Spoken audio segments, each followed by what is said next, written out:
Okwa Berande Bai, Mr. Paul Ruby, why? 2010. When on 2010? April. When on April? On 10th April. Also, I am on Saturday and easy. I want you to know about the wine. I want to lay 7th April 2010. Now, I will take gift to him.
Oui, donc M. Paul, ils ont 8 enfants, ils ont 7 filles et 3 garçons.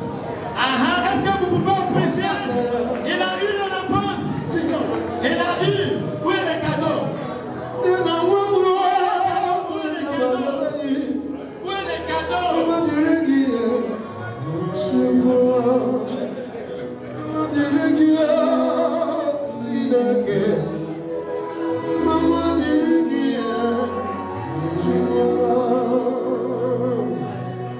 Voilà.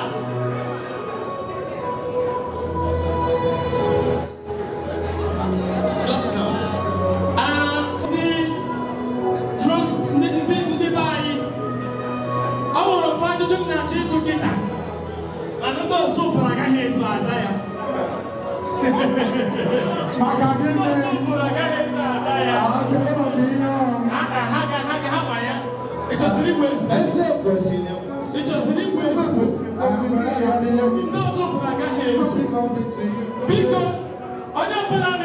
1 minute, Mr. Pauline Usorobi,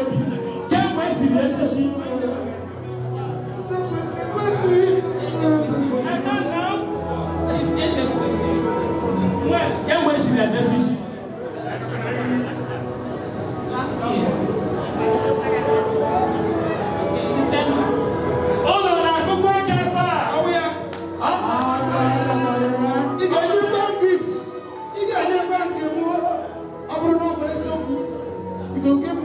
Gift.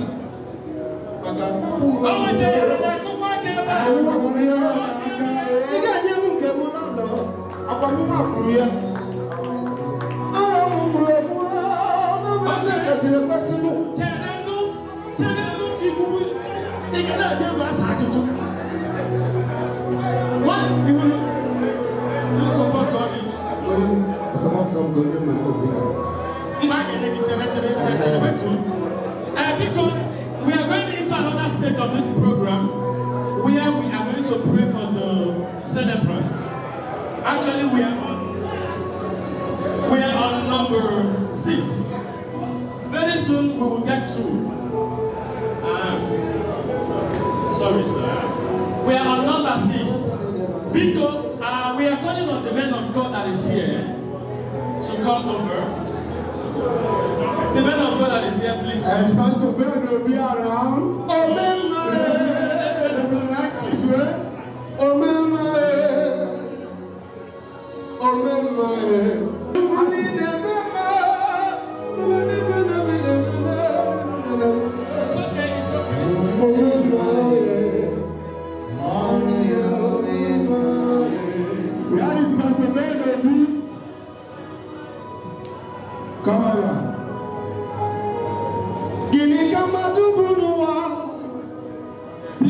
are going to pray for them. Come. They are going to be at the end of the service. Bishop, I'm going to say, he was a colleague in her. Me na ga mutu ole. Agbara ga you. Ojegba so no. Please come. We are going to pray.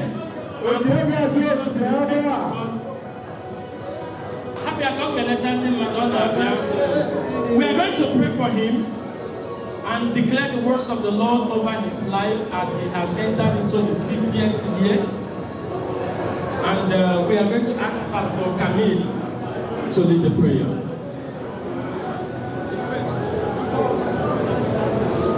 Ok, nous prions. Est-ce qu'on peut tous se lever, s'il vous plaît, dans nos mains? Please, can we stand and stretch our hands toward him, please? And let's pray. Please, on your feet, please. We are praying, please. We are about to pray for the celebrants. Notre Père et notre Dieu, nous voulons te rendre grâce. Nous voulons te dire merci pour la vie de notre bien-aimé, Seigneur, qui célèbre son 50e anniversaire. Tu es celui, Seigneur du vivant Israël, qui l'a formé dans les entrailles de sa mère. Et comme David l'a dit, Éternel Dieu vivant d'Israël, avant qu'il ne soit formé dans le sein de sa mère, tu le connaissais. Et Seigneur Dieu vivant d'Israël, ton registre était déjà inscrit tous les jours de sa vie, y compris ce jour d'Éternel Dieu vivant d'Israël.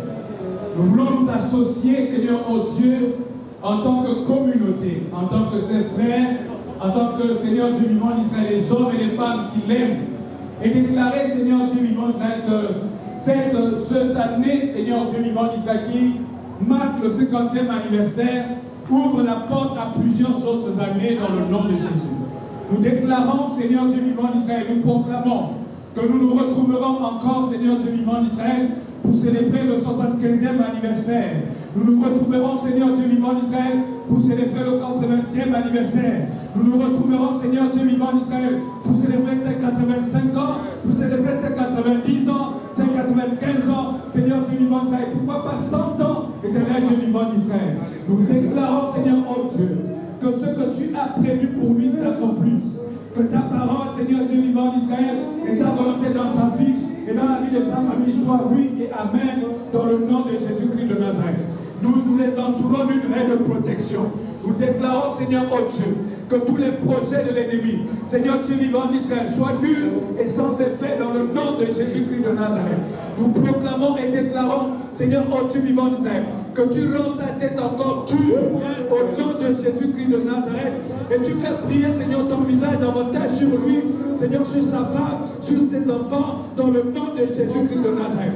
Seigneur, tu l'agrandis encore, tu l'étends davantage, à gauche, à droite, Seigneur Dieu vivant d'Israël, devant et derrière, au nord, au sud, à l'est, à l'ouest. Tu l'étends, Éternel Dieu vivant d'Israël, tu étends ses affaires, tu étends sa maison, dans le nom puissant de Jésus-Christ de Nazareth. Merci pour ta main, Seigneur, qui demeure, Seigneur, sur lui, qui demeure sur sa maison, qui demeure sur ses enfants, Éternel Dieu vivant d'Israël. Nous proclamons la paix, nous proclamons la joie, nous proclamons la bonne santé, au nom puissant de Jésus-Christ de Nazareth.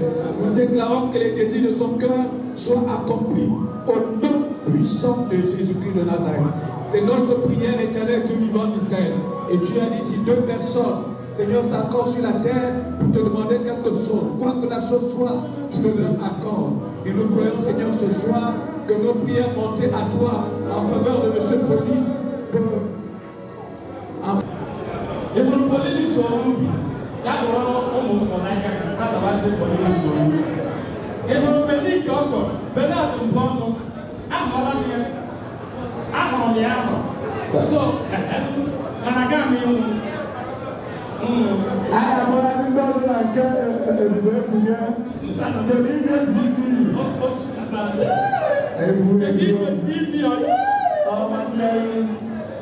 Okay, because we are going to another stage of this event.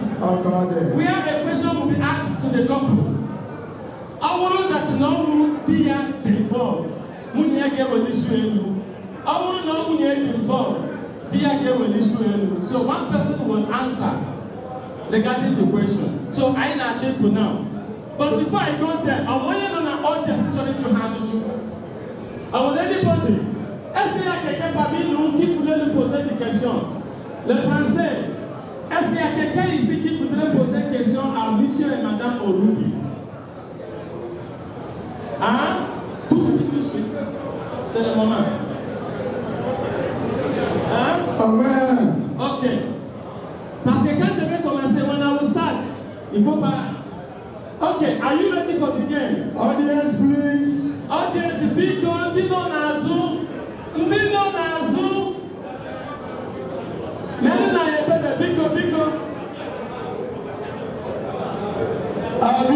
somebody want to ask a question here. Ọmọ onye chọrọ ịjụ. Yes. Ngwa na-ese ya na nke ka ihe nchekwa ọjọọ. Audience. Ya kara ugbo. Bịa. Ahụsie ya efe n'ọzọ ugbo. Bịawa ya ụwa. Nwanne obodo maka ezi Ọ ajụjụ. ga-esefu ajụjụ a now. Ụmụ Igbo ekele amụ unu. Nnọọ. Ihe niile bịara ebe ekele amụ unu. Asụsụ echi ya zere. Nwanne m senior brother ekelekwa anyị gị na-alụ ọgụ. O nwere ụzọ anyị ayọ mpefe a na-eme. Oge ji ụzọ anyị na-eme. Anyị nwere ekele ịjụ ajụ. Anyị nwere m ajụ mma ajụ. Anakwa ka m na-aga na elect. Biko, by the month and the year, ebe gị nọ wee fi ha. Ọbịa. A na-akụkwa aka n'ajụjụ a biko kwanụ. Sharif naba. Sharif. Ngwanụ. Nwanne ebe a na sukuru na ajụjụ ịza ajụjụ taa. Apụkwana. Nwanne mana ẹjọ́ six question dị na Nigeria. Akwụkwọ ka nwa mama esi wee zaa ya. In fact, ibe mere ka ịza na ya ewu na azụ. Moi, ma question est quoi? Je voudrais demander comment vous avez fait pour avoir les triplés. Bien, comme si, très jamais vous voulez vous marcher. Désolé. Ma question est quoi? Comment vous avez fait pour avoir les triplés? Ok. Naya, nous sommes au débat. Il faut écouter. Everybody listen here.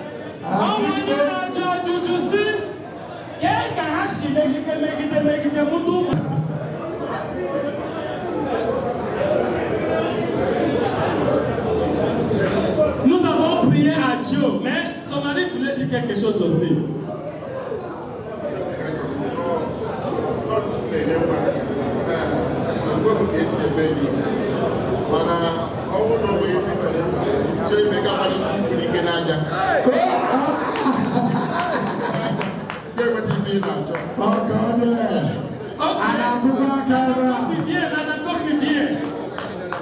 On a compris qu'un digo. On dit, on a compris qu'un a responsable. Hey! Il dit, premièrement, Monsieur Kofi vient aussi.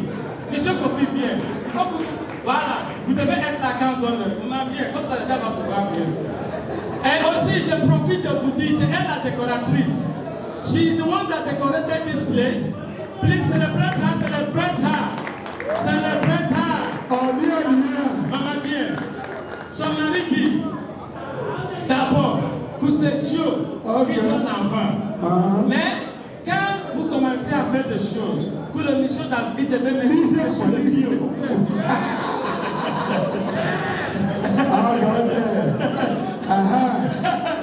Biko, my colleague. Biko, as we are about to ask them question, les hôtesses, s'il vous plaît, responsables des hôtesses, responsables du protocole, je tire vos attentions pour commencer à donner à manger au peuple, ok? Donc mettez en place rapidement, vous nous faites signe, ok? Ok.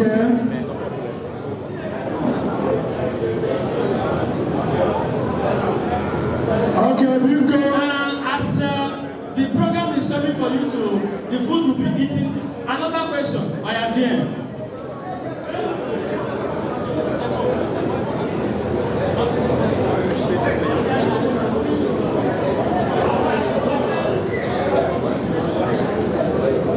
Responsable de protocole, allez vite, c'est bon? Commencez rapidement à disposer. Ok, viens. Bonsoir à tous, les anniversaires, que Dieu vous bénisse. Ma question est la suivante. Qu'est-ce que vous avez compris que vous auriez aimé partager à la jeunesse, à nous, pour gagner du temps?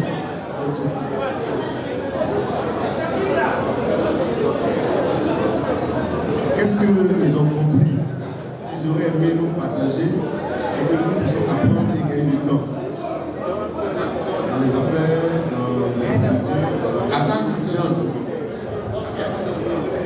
Voilà. Okay, maintenant, he is asking, what as a young person, and he have seen that you are somebody that has gone far.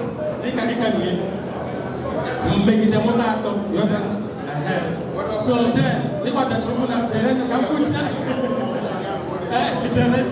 so as he can't in to help him as a young person to be successful in life. All the young people to be successful in life.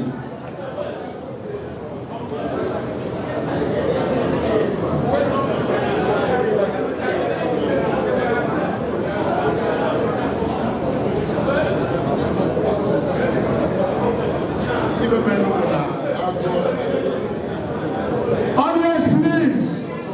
Your ears. Success is from God first. So, when I talk about what success is, man, what will you do?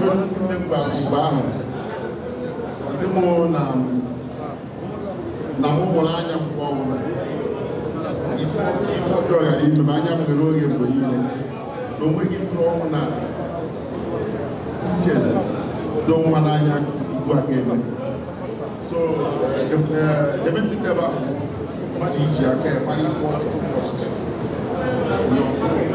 Can you feel that job? Can you feel your can you feel your event? Can you give the religion? Also, since Ghana conference, when you are doing something, we form in them, but I know America, I have never really formed in them. Go keep the religion because we are going to go and we are going to what you do. So, first, in the day, back in Tolino.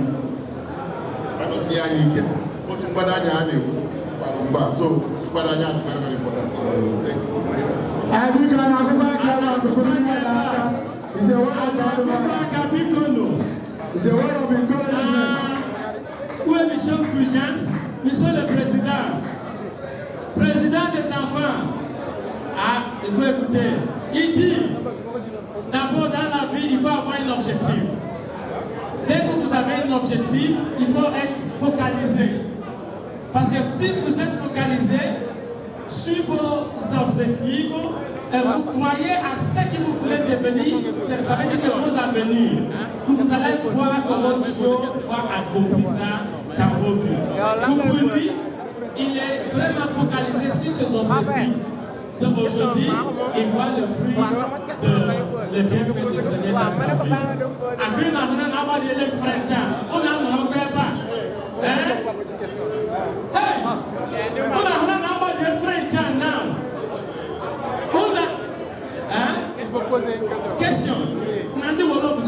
Il faut le parler à Wolof. Biko, 1 minute, a minute. Biko, Niba, you are not outside yourself. Go ahead and relax, nature, we don't even need it.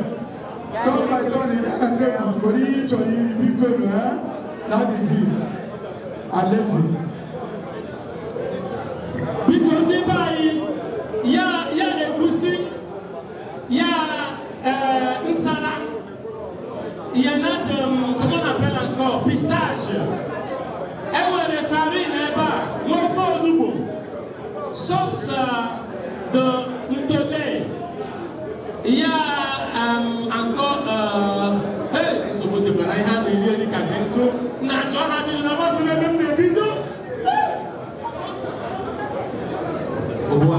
Salam alaikum wa rahmatullah. J'ai une question. On parle de quoi? Attends. On parle de quoi? On parle de quoi? Mais tu as dit quoi? On parle de quoi? Matia Burago, Eda Burago.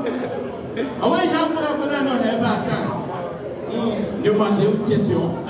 Et cette question, c'est mon fils. I have a question. This question is my son. Ok, qui m'a demandé. My son asked me. Il a eu à voir ce beau couple. He see this beautiful couple. Chez moi. Mais ton fils là qui commençait à voir Voilà, quand on faisait le montage de la vidéo. When we was Donc il a beaucoup apporté, c'est ça. Mais la question est. And the question is. Il veut savoir. He want to know. Quand vous êtes venu ici en premier. When you entered here the first time. Et que vous avez senti. And you felt. Que vraiment tous ces gens-là sont venus ici pour vous. And you now understood that everybody here came because of you. Quelle a été ton émotion? What was your emotion? Qu'est-ce que vous dites tous ces gens qui sont ici présents? And what do you have to say to all these people that is here today?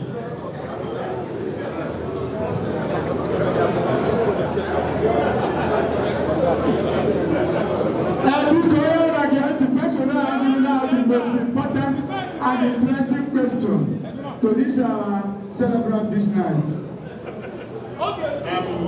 Okay, ma swali onye kọwa Chima, listen here, happy with India. Chima, evangelist. So, first, when I be able. Premièrement, lorsque je suis en route en train de venir, j'avais en tête que je venais pour l'anniversaire de quelqu'un d'autre, c'est pas pour moi. Parce que ça, ils ont fabriqué ça, je suis pas informé. Je ne suis pas concerné, je ne sais rien du tout ce qui est en train de se passer ce soir. Because ils m'ont dit que c'est le beau-père de monsieur Chima qui est en train de faire son anniversaire aujourd'hui. Et c'est ma femme qui me l'a dit. Parce que si je savais que c'est à cause de moi que vous êtes en train de préparer cela, je ne vais pas être ici. Peut-être que je serai à l'aéroport en train de prendre l'avion, en train de quitter le Sénégal. Quand je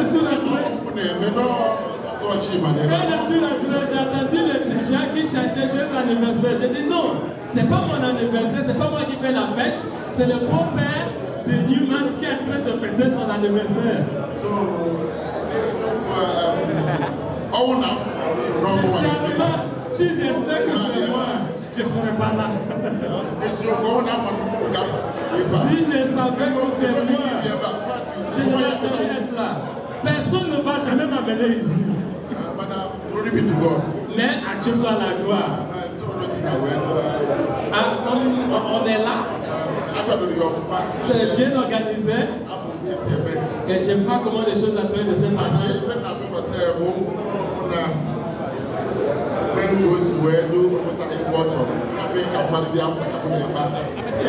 S'il y a quelqu'un ici qui voudrait vraiment après, voilà.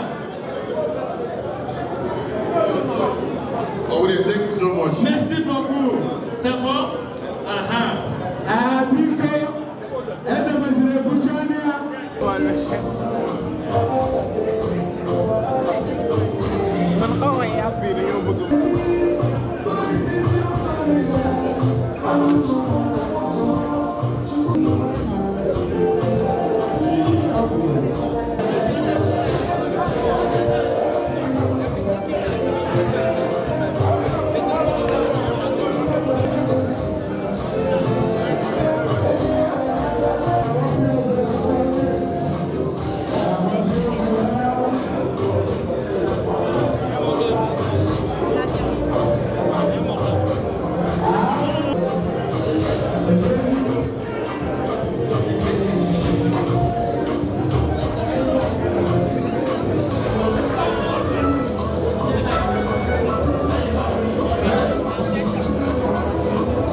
tinye chiwa aka eke a. Na-akwalite onye dị ka High Chief Emmanuel Elu. A na-agụkwa ka ihe ahụ ndị ga-abụ Akụchinyere nwata. Otiego Ezeoku. The mayor. Nwanne bịa nso. Na-akwalite the city chairman Nsukka Progressive Union in the person of McFaul Chukwudike Odogwu na Nsukka. Biko, nna akpọta onye dịka McFaul. Ọnọ nso. Echere ịkpọ nke gị mkpọ nke m. Ị ga-akwụsị nke gị mkpọ nke m. Ọghara. Nna akpọta onye dịka McFaul. Nwanne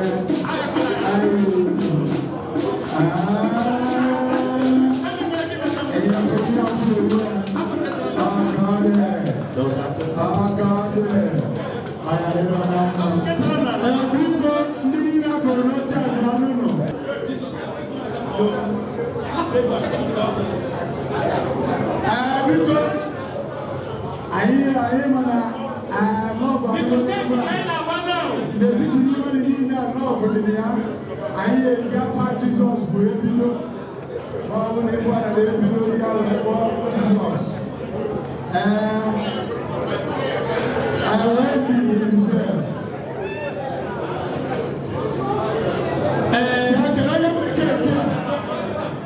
Mana anyị tinye mma na keeki a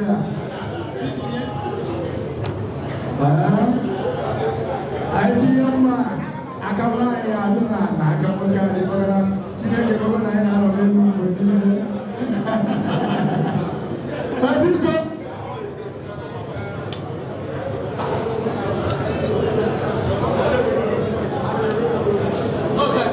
Biko uri eme observe na-eche gị ma madam na amaka jiziga maka na eze kwesịrị na gbara su ugwu ike n'aja ka amara mma. Yes. Ahụrụ n'anya wa keeki a na bọmbọ na observe. Ahụrụ na observe. Ahụrụ na observe na ya mara ihe nke o si n'aka ya. Anyị ebido na Israel Jews. Mgbe anyị jiri finish here, the last year now, na mara ihe ka dị. Biko. Anyị ebido na Jem. Na mmiri ihe niile. Ihe na n'anya anyị spelụ I. Anyị amanyezia na S. Na-amanyezi na U.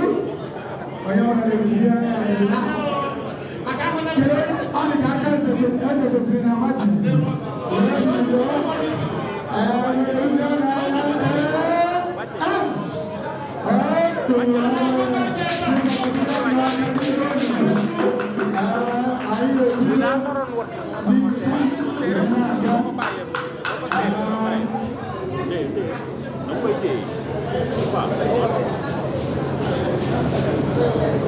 Yes, yeah. I will this way.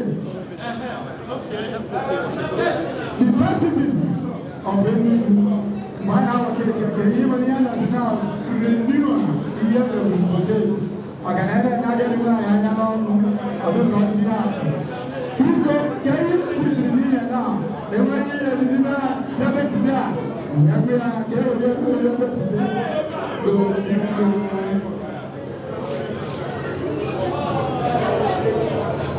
Biko nke bụ eziokwu n'ihe mfu mgbe a na-nweke ka jiri anya mana o gosiri na obi ka mmadụ bụ onye mere na mbido adịra mgbe a na-nweke ka na o gosiri na lọọ jikọta dị too much otu a na ebumnobi ha bido njem a na ya dị na mmezu n'aha Jizọs. Onye chọta mepụtara ike nke na onwe na-eme mmadụ 50-50 n'ihe a na-eme ọhụrụ. A na-agụgụ nchebe a biko otuto tiri Jesu.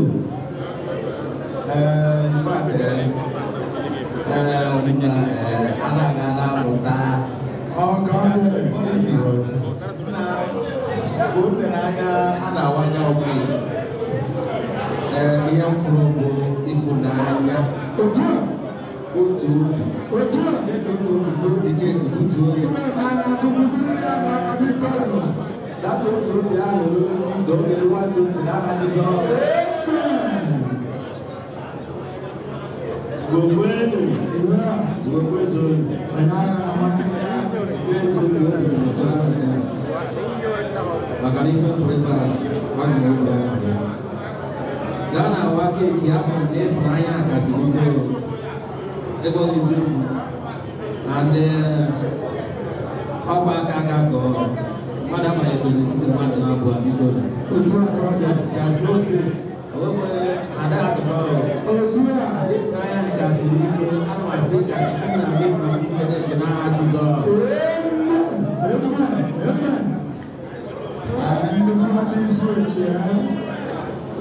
What I observed from the couples, first of all, the man was so inquisitive to God. Okay. He was so eager to cut it.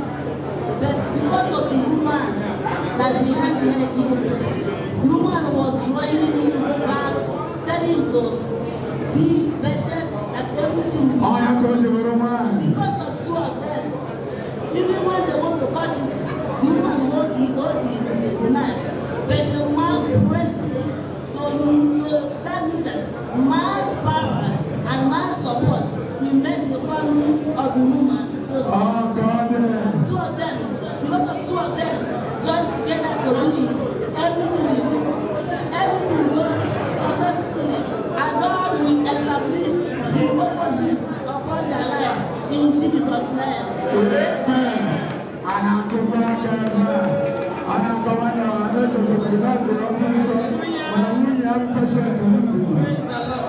Hallelujah. I'm very happy today to be in your midst. Okay, now what came here? Okay, I can't get my head shake. Okay, God feed the man of the house. I can't see them. Go to 50 years back. I should have get myself 50 years again. Now I have Jesus.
Mana ti ń fẹ́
Jesus Christ, the body of before Gaffey, you can afford a partner.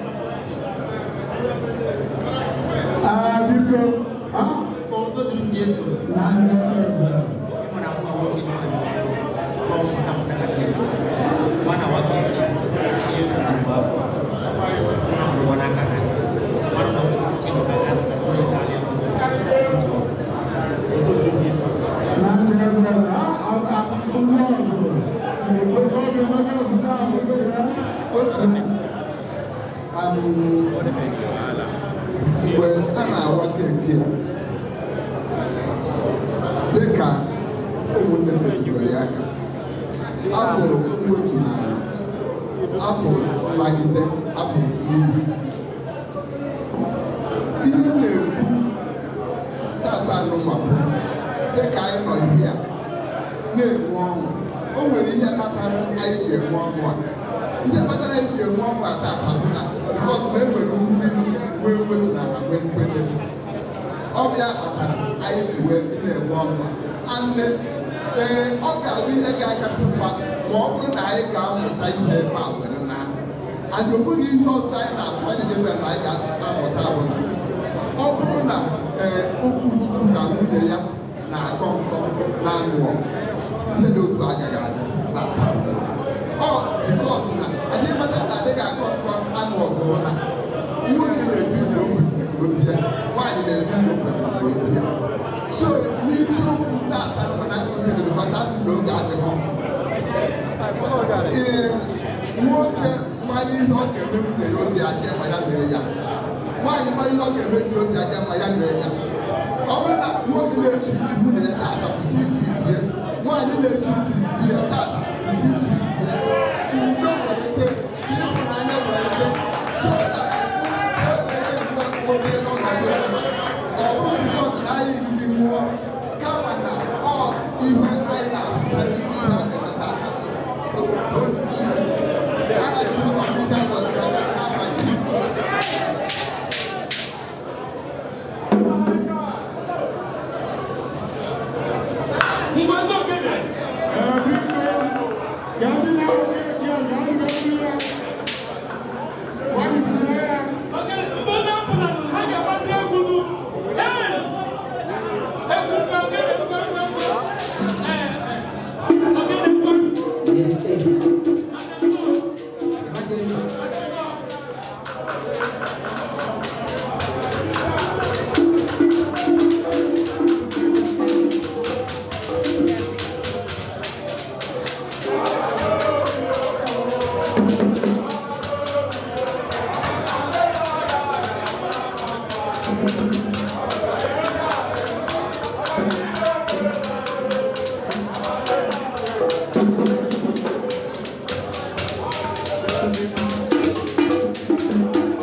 until then.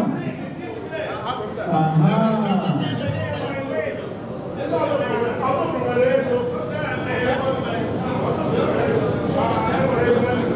Because the celebrant is here, vote of thanks. Kaina,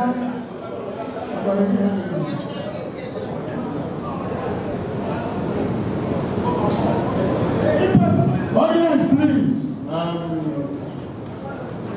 Ana lete n'onye ọrụ dọrọ ebe a.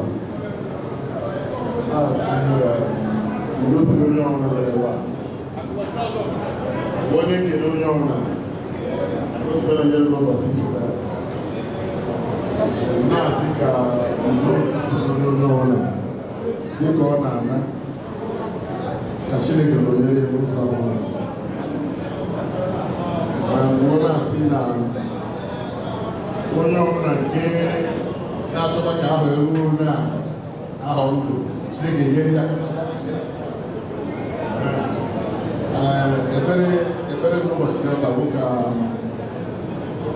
onye ọbụla ruo ebe a ndụ ma gafee ya agafee ebe na ọbụla akwụkwọ.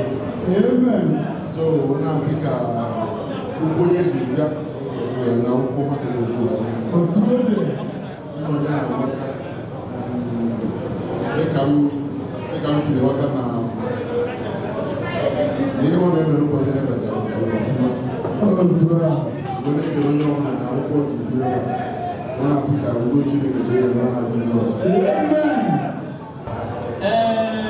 Biko anyị na-emezi ebere mmechi maka na anyị bidoro ihe arafere Chineke n'aka ka anyị na-anapụ anyị arafere Chineke n'aka. Dịka chief polisi bụ ọ kenere onye ọbụla obi dị ya mmadụ ụlọ bịara taa. So anyị na-akpọ Reverend Bennett Akazue yeah, for the closing prayer. The Reverend of the Anglican Communion. Biko ọbụla Igbo bụ n'isi wepụ ya maka na anyị bidoro ihe a na mbido wee na ya Chineke n'aka anyị na-anabọbụ ya na ya anawana ka o duru anyị bịa kele ma wepụ bụ n'isi. Let us pray. Precious Lord, we thank you for this opportunity of celebrating our brother whom you have added another year to his age. Lord, we say may your name be glorified in the name of Jesus. Amen. As we have celebrated